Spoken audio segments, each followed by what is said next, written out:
لیلۃ القدر میں کرنے والے وہ افضل اعمال جو سنہ سے ثابت ہے. تو اس کے اوپر جی شیخ عبدالسلام شعیر کہتے ہیں یعنی 3 چیزیں ہیں. پہلی بات دعا، جو کہ عائشہ رضی اللہ عنہا کی حدیث سے ثابت ہے، یہ اوتھینٹک حدیث ہے کہ عائشہ رضی اللہ عنہا نے نبی کریم صلی اللہ علیہ وسلم سے پوچھا کہ اے نبی، اگر میں لیلۃ القدر کی رات کو پا لیتی ہوں تو پھر میں یعنی اس میں کیا کہوں، کیا مانگوں؟ تو آپ نے فرمایا کہ اس دعا کو پڑھا، اللہم انک عفو تحب العفو فاعف عنی، یعنی اے میرے رب، تو معاف کرنے کو، درگزر کرنے کو پسند فرماتا ہے، تو پس تو مجھ سے بھی درگزر فرما، مجھے معاف فرما. تو پہلی چیز جی یہ آ رہی ہے کہ کثرت سے اس دعا کو پڑھنا ہے. تمام یعنی اس آخری عشرے میں ہی آپ اس دعا کو لیجئے، یعنی آخری عشرے میں اس دعا کو بس آپ اٹھتے بیٹھتے اسی کو پڑھتے رہیے. ایون افطار کے وقت، سحری کے اوقات میں، جو وقت آپ کو فیل ہو رہا ہے کہ یہ اجابہ کا ٹائم ہے، یعنی دعا کی قبولیت کا ٹائم ہے، تو اس دعا کو کثرت سے پڑھیے. اللہم انک عفو تحب العفو فاعف عنا، اس طریقے سے بھی آپ لے سکتی ہیں. پھر دوسری چیز کیا آ رہی ہے جی، قیام اللیل، جو کہ سنہ سے ثابت ہے. جیسے کہ حدیث میں بات آتی ہے کہ آپ صلی اللہ علیہ وسلم نے فرمایا کہ جس نے رمضان میں قیام کیا ایمان اور ثواب کی نیت رکھتے ہوئے، یعنی رمضان کی راتوں میں اس نے قیام کیا، تو اس کے لیے کیا ہے کہ اس کے تمام جو گناہ ہیں وہ معاف ہو جائیں گے. جیسے کہ یہاں پر پچھلے گناہ معاف ہوئے، اور اسی طرح جیسے وہ حدیث میں بات آتی ہے کہ 5 نمازیں، اور ایک جمعہ سے دوسرا جمعہ، اور اسی طرح ایک رمضان سے دوسرا رمضان جو ہے وہ گناہوں کی معافی کا سبب بنتا ہے. تو یہ جی ہوگی دوسری چیز. یعنی یہ میک شیور کہ آپ آڈ نائٹس میں تو لازمی قیام کریں، لازمی. ٹھیک ہے، ویسے تو پورا عشرہ ہی کرنا چاہیے، پوری جیسے کہ پورے رمضان کی بات آ رہی ہے، لیکن اگر کسی وجہ سے، کسی کی مجبوری کی وجہ سے کچھ ہو گیا ہے تو لیکن اس یعنی آڈ نائٹس کو تو ہرگز نہ چھوڑیے. پھر جی تیسری چیز کیا آ رہی ہے، قیام اللیل، جو کہ یہ بھی یعنی سنہ سے ثابت ہے. جیسے کہ قیام اللیل تو مسجد میں ٹھہرنا، معذرت، تیسری چیز ہے مسجد میں اعتکاف کرنا، ٹھہرنا. یعنی یہ بھی آپ صلی اللہ علیہ وسلم سے ثابت ہے کہ آپ صلی اللہ علیہ وسلم ہر سال اعتکاف کرتے تھے مسجد میں. تو اب یہ ہے کہ جس کے پاس تو استطاعت ہے وہ اعتکاف کرے. اور یہ یاد رکھیے گا بات کہ یعنی یہاں پر جو بات پریویل کر رہی ہے جیسے سعودی عربیہ میں، تو وہ یہی چیز ہے کہ وہ کہتے ہیں کہ اعتکاف مساجد میں ہی ہے، اکارڈنگ ٹو آیا جو قرآن کریم میں اللہ نے فرمایا تھا. یعنی اعتکاف مساجد میں ہی ہے، تو مسجدوں میں ہی ہے، گھروں میں اعتکاف نہیں ہوتا. اب کچھ لوگ اس چیز پر بھی کہتے ہیں کہ جی عورتیں کر لیں گھر میں. بہرحال یہاں پر یہ بات نہیں، وہ کہتے ہیں کہ مساجد میں ہی اعتکاف ہوگا. ٹھیک ہے، تو اب ایسا ہے کہ یعنی جو اعتکاف نہیں کر پا رہے جو خواتین، تو اب ان کے لیے میں یہ ایڈوائز کروں گی کہ ایٹ لیسٹ وہ مسجد میں یعنی آڈ نائٹس یا پورا آخری جو عشرہ ہے مسجد میں کچھ ٹائم ضرور دیجیے، یعنی کچھ ٹائم ضرور سپینڈ کریں امام کے ساتھ، یعنی جو بھی ان کے لیے ایزی ہو. اگر یعنی جو آسانی سے اگر وہ جا سکیں تو امام کے پیچھے کچھ رکعت، کچھ نوافل ضرور ادا کریں. جیسے کہ حدیث میں کہا گیا ہے کہ آپ صلی اللہ علیہ وسلم فرمایا کہ لیلۃ القدر کو آڈ نائٹس میں ڈھونڈو، یعنی آخری عشرے میں، طاق راتوں میں ڈھونڈیے لیلۃ القدر کی رات. تو یہ 3 چیزیں جو ہیں نا، یہ جیسے کہ میں نے شیخ کی ویڈیو سے آپ کو یعنی آپ کے سامنے بات رکھ دی ہے، یہ ہم سن بھی سکتے ہیں. یہ ہے مما يفعل في ليلة القدر 3 أشياء. الأمر الأول ما أشار إليه المصنف من قضية الدعاء في حديث عائشة رضي الله عنها. 3 اشیاء انہوں نے کہا ہے، اور وہی جو حدیث انہوں نے کہا جو عائشہ رضی اللہ عنہا سے والأمر ہے. الثالث الذي يستحب في ليلة القدر أو ما هو مظنة لليلة. دوسری چیز بھی اور تیسری چیز بھی انہوں نے وہی کہا کہ یہ اعتکاف یعنی مسجد میں ٹھہریے، جس کے جو اعتکاف کرنے کے قابل ہے وہ کرے. اور اسی طرح پھر امام عبدالعزیز ابن باز رحمہ اللہ، جو ان کا کہنا ہے، وہ یہ کہتے ہیں کہ یہ جو یعنی آخری عشرے میں جاگنا، عبادت کرنا اللہ کی، تو یہ سنہ سے ثابت ہے. یعنی جو آڈ نائٹس ہیں ان میں تو لازمی یعنی انسان کو احیا الانسان منہا اوتار، یعنی کہ اللہ کی عبادت میں جاگنا، یعنی قیام کرنا چاہیے، جاگنا چاہیے۔ اب اس میں دیکھیں آپ نوافل ساری رات اگر نہیں بھی پڑھے جا رہے، ظاہر ہے یہ سب کی بس کی بات نہیں ہے، تو تسبیحات نہ بھولیے، تسبیحات لازمی کیجیے۔ کچھ ایسی تسبیحات ہیں جو ویٹیسٹ ہیں، ہیویسٹ ہیں اسکیل میں، جیسے آپ تیسرا کلمہ کہہ لیں، سبحان اللہ والحمد للہ ولا الہ الا اللہ واللہ اکبر ولا حول ولا قوت الا باللہ العلی العظیم۔ پھر اسی طرح استغفار کی یہ جو اللہم انک عفو دعا ہے، اس کو کثرت سے پڑھیے۔ پھر اسی طرح ایک اور تسبیح ہے سبحان اللہ وبحمدہ عدد خلقہ ورضا نفسہ وزنۃ عرشہ ومداد کلماتہ، اس کو کثرت سے پڑھیے۔ یعنی بہت ویرائٹی ہے اس طریقے سے، یعنی یہ راتوں کو آپ اللہ کی عبادت میں ذکر کرتے ہوئے گزار دیجیے۔ پھر اسی طرح ایک اور ذکر ہے، یعنی وہ ذکر کرنا ایسا ہے جیسے گویا آپ نے دن رات اللہ کا ذکر کیا۔ بہت سارے یعنی اذکار ہیں جو یعنی آپ کو، جیسے دعائیں بھی آپ کو بھیجی جا رہی ہیں، تو یہ یعنی عبادت کا کوئی کام بھی۔ اب دیکھیں لیلۃ القدر کو اللہ نے فرمایا کہ یعنی یہ تمہیں، یعنی اللہ فرما رہے ہیں کہ تمہیں کیا پتہ کہ لیلۃ القدر ہے کیا؟ خیر من الف شہر، یعنی 1000 مہینوں سے بہتر ہے۔ اور 1000 مہینوں کا کیا مطلب ہے کہ 83 سال، یعنی 83 years and 4 months بن رہے ہیں۔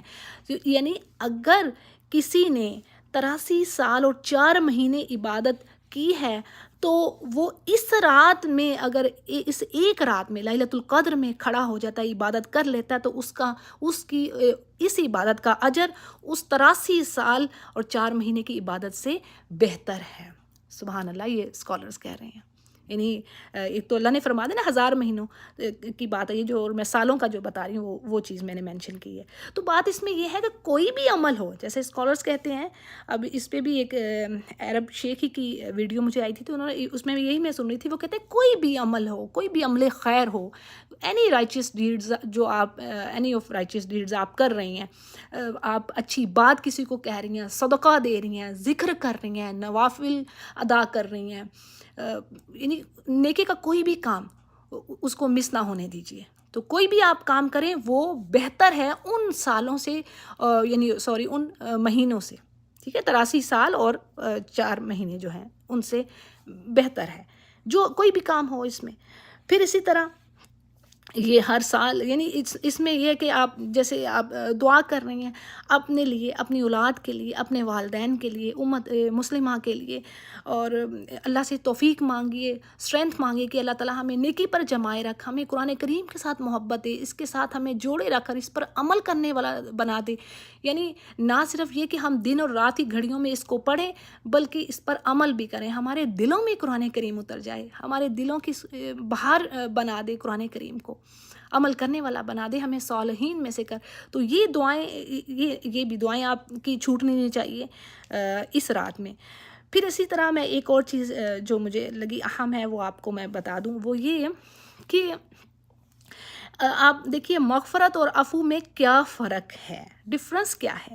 العفو جو ہے اس کے معنی آ رہے ہیں اکارڈنگ ٹو اسکالرس کہ آپ کے نہ صرف گناہ معاف کر دیے جاتے ہیں، بلکہ آپ کے جو اعمال نامہ ہے نا، اس سے اس کے نشانات بھی مٹا دیے جاتے ہیں، جیسے اور گویا وہ آپ کا پیج ایسے ہو جاتا ہے کہ جیسے وہ تھے ہی نہیں۔ آپ دیکھیں بعض اوقات آپ کوئی چیز لکھی ہوئی کہ پین سے یا پینسل سے، آج کل تو ریزیبل پین بھی آتے ہیں، تو آپ جب اس کو رب کرتے ہیں، ریز کرتے ہیں، تو پھر بھی کچھ جو نشانات رہ جاتے ہیں، ہے نا، باقی کچھ اس کے جو لکھی ہوئی چیز کے پھر بھی دبے دبے سے وہ انگریو ہوئے نظر آتے ہیں ہلکے ہلکے سے۔ تو یہ اس چیز سے آپ سمجھیے۔ اور وہی بات ہے کہ العفو وہ چیز ہے کہ آپ کے وہ جو کچھ جو نشانات ہیں وہ بھی مٹ جائیں۔ سبحان اللہ، تو یہ کون نہیں چاہے گا۔ اور اسی طرح مغفرت جو ہے نا، اس میں یہ ہے کہ اگرچہ آپ کے گناہوں کی معافی ہو جاتی ہے، اللہ معاف کر دیتا ہے، لیکن وہ اعمال نامے کے صفحے پر لکھے رہ جاتے ہیں کہ یہ اس نے کام کیے۔ تو اسی لیے کہتے ہیں کہ اس دعا کو مانگیے، اللہم انک عفو تحب العفو فاعف عنا، یعنی اللہ تو ہم سے بس ہمیں عفو یعنی درگزر کر دے، بس معاف کر دے، یہ والا معاف کرنا، یہ ہے یعنی ایسی خوبصورت معافی۔ اور دیکھیں جب ہم دعا کرتے ہیں تو پھر ہم کیا چاہتے ہیں، یعنی ہم چاہتے ہیں کہ اللہ سارے کے سارے گناہ معاف ہو جائیں. کوئی بھی نہیں چاہے گا کہ اس کے کچھ گناہ معاف ہو جائیں اور کچھ اللہ باقی رہنے دے. یہ کوئی نہیں چاہے گا. یعنی ہم چاہتے ہیں کہ سب کے سب گناہ معاف ہوں. تو کیا ہے کہ یہ دعا اس دعا میں یہی چیز آ رہی کہ اللہ تو سب کے سب ہمارے گناہ معاف کر دے، اور جو کچھ ہم سے پیچھے خطائیں ہو گئی ہیں اور جو آنے والی جو بات ہے جو ہمیں پتہ نہیں ہے، اللہ تو ان کو بھی معاف کر دے. اس کے لیے بھی ایک دعا ہے، یعنی جو ماضی میں جو آپ سے جو خطائیں ہو گئی ہیں اس کے اوپر، اور جو مستقبل میں جس چیز کا آپ کو یعنی اندیشہ ہے، خوف ہے، اس کے لیے بھی یہاں پر جو دعا ہے تو انشاءاللہ وہ میں آپ کو گروپ میں سینڈ کر دوں گی، یعنی وہ دعا بھی. تو بہرحال یہ جو اعمال ہیں، ایک تو جیسے 3 میں نے آپ کو بتا دیے جو اکارڈنگ ٹو شیخ انہوں نے کہا کہ یہ سننا سے ثابت ہیں. دعا کیجئے، قیام کیجئے اور مسجد میں کچھ وقت گزاریے جتنا بھی پاسبل ہے. ایک تو جو اعتکاف کر سکتے ہیں وہ کریں، اور جو نہیں کر سکتی وہ کچھ نہ کچھ ٹائم ضرور امام کے پیچھے نوافل میں گزاریں اور اللہ کا ذکر کریں. دیکھیں مساجد اور گھروں میں فرق تو ہے، ایسا نہیں ہے نا کہ وہ ایک چیز تو نہیں ہو سکتی. اس میں جو پھر جو آپ جب مع المسلمین دوسرے مسلمانوں کے ساتھ مل کر آپ جب وہ کام کر رہی ہوتی ہیں، اور یقین جانیے اس کی ایسی برکات ہیں، ایسے اثرات ہیں کہ آپ اکیلے میں آپ 4 تراویح پڑھ لیں، یقین جانیں تو وہ آپ کو بھاری بوجھل محسوس ہو رہے ہوتے ہیں. لیکن آپ انہی کے ساتھ یعنی جب لوگوں کے ساتھ مل کر پڑھتی ہیں تو آپ 8 اور 20 اور مطلب اور لمبی لمبی رکعت پڑھی جاتی ہیں، پتہ بھی نہیں چلتا. یعنی ایسی برکتیں ہوتی ہیں اس جگہ کی. یہ ہے نا بات، یہ آپ ایکسپیرینس کر کے دیکھیے کہ جب آپ اکیلے پڑھیں تو آپ وہ ایسا فیل ہو رہا تھا پتہ نہیں کتنا کام کر لیے، لیکن جب دوسروں کے ساتھ کھڑے ہوتے ہیں تو وہ کتنی دیر بھی امام کے پیچھے کھڑے ہو جاتے ہیں. اس کا مزہ اور اس کی لذت بھی کچھ ہو رہا ہے. تو یہ تینوں چیزیں رکھیے.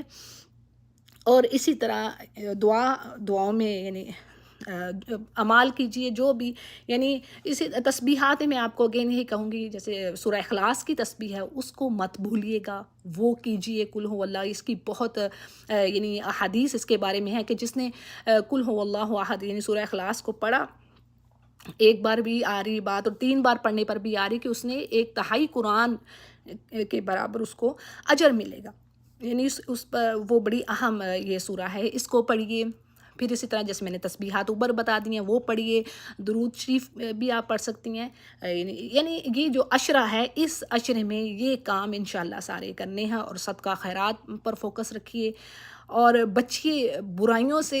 اپنے موبائلز کو دوسروں سے بات یعنی آف رکھیے، دوسروں سے زیادہ چیٹنگ نہیں کرنی کہ کہیں کسی کی برائی نہ ہو، کسی کا دل نہ دکھے ہم سے، اور جو خطائیں ہوگی بس اللہ تعالیٰ معاف فرمائے. تو انشاءاللہ مجھے اور آپ کو اس پر انشاءاللہ پوری کوشش کرنی ہے کہ ہم اس پر جمے رہیں، اور اللہ تعالیٰ ہمیں واقعی لیلۃ القدر کی رات انشاءاللہ نصیب فرمائے، اور ہماری اور ہمارے پیاروں کی اللہ تعالیٰ مغفرت کر دے، اور ایسی مغفرت کہ اللہ تعالیٰ بس بے حساب داخلہ دے دے ہمیں جنت الفردوس کے اعلیٰ درجے میں انشاءاللہ. تو جی یہ مختصر سی بات تھی، بس میں نے کہا آپ کو یہ بات سمجھ آ جائے کہ یہ کام انشاءاللہ آپ نے کرنے ہیں ہر لیلۃ القدر میں، اور پورے عشرے میں ہی انشاءاللہ اپنی یہی روٹین رکھیے، اور دعاؤں میں یاد رکھیے. سبحانک اللہم و بحمدک، نشہد لا الہ الا انت، نستغفرک و نتوب الیک.